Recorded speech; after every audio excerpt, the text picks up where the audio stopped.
નમસ્કાર, મારી YouTube channel ઉપર તમારું બધાનું હાર્દિક સ્વાગત છે.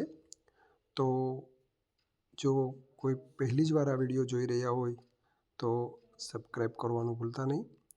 તો રાજ્ય પરીક્ષા બોર્ડ દ્વારા CET પરીક્ષા ધોરણ 5માં લેવાતી CET એટલે કોમન એન્ટ્રન્સ ટેસ્ટની નોટિફિકેશન બહાર પડી ગયું છે. સરકાર દ્વારા 2023-24માં આ સ્કોલરશિપ કાર્યક્રમ છે તે બહાર પાડવામાં આવેલો. તેમાં સૌપ્રથમ વર્ષની અંદર જ્ઞાનશક્તિ રેસિડેન્શિયલ સ્કૂલ, પછી જ્ઞાનશક્તિ ટ્રાઇબલ રેસિડેન્સ સ્કૂલ અને રક્ષાશક્તિ સ્કૂલનો ધોરણ 6માં પ્રવેશ તેમજ મુખ્યમંત્રી જ્ઞાન સેતુ મેરિટ સ્કોલરશિપ યોજના માટે કોમન એન્ટ્રન્સ ટેસ્ટ લેવામાં આવતી તે યોજના શરૂ કરવામાં આવેલી હતી.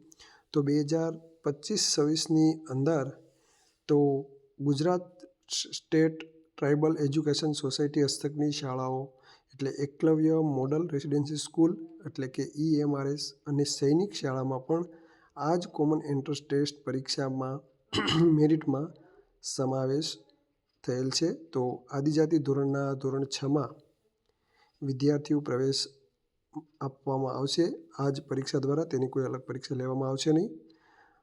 તેમજ ધોરણ 5ની 1થી 5 જે બાળક સરકારી શાળાની અંદર અભ્યાસ કરેલ છે તેના માટે Gyanshakti residence school, Gyanshakti tribal residence school અને રક્ષાશક્તિ સ્કૂલ અને ગુજરાત સ્ટેટ દ્વારા જે એજ્યુકેશન સોસાયટી હસ્તકની Eklavya model school residency school પ્રવેશ મળશે.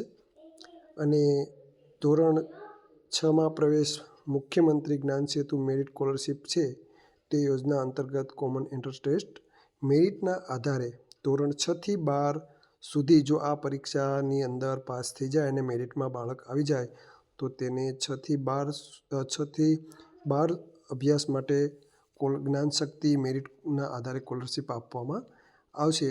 ત્યારે સ્વનિર્ભિત એટલે કે ખાનગી શાળામાં જો બાળક ભણેલો હોય 1થી 5 ધોરણ તો તેના માટે રક્ષાશક્તિ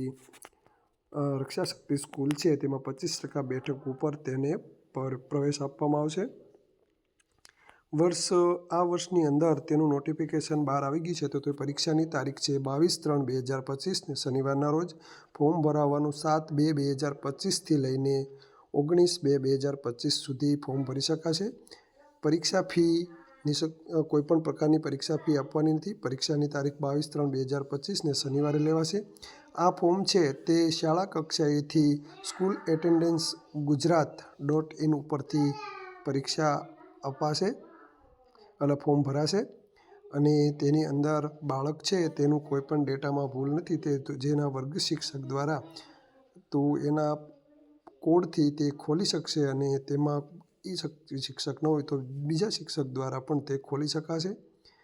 અને તેમાં પણ કોઈ વિદ્યાર્થીના મોબાઈલ નંબર, વાલીનો મોબાઈલ નંબર, તેની કોઈ કાસ્ટ અથવા તો પેટા કાસ્ટ કે કોઈપણ પ્રકારની ભૂલ નથી તે ચેક કરી અને તેમાં તમે ટિક કરી અને તેમાં સેવ આપી શકશો. અને ત્યારબાદ સેવ આપ્યા પછી લાસ્ટમાં તે સબમિટ બટન પર ક્લિક આપી અને તમે જેનો ડેટા છે તે એમાંથી સેવ કરી શકશો અને સક્સેસફુલી થઈ જશે.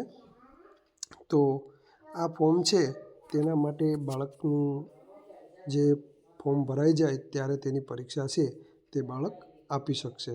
તો જો વધુ માહિતી છે તે તમને આ પરિપત્ર આપેલો છે, પરિપત્ર ઉપરથી વધારે માહિતી છે તે મળી જશે. અને શનિવારના રોજ તેનું બાયસેગ દ્વારા પણ પ્રચારણ કરવામાં આવશે અને તે પણ તમે એમાંથી જોઈ શકશો.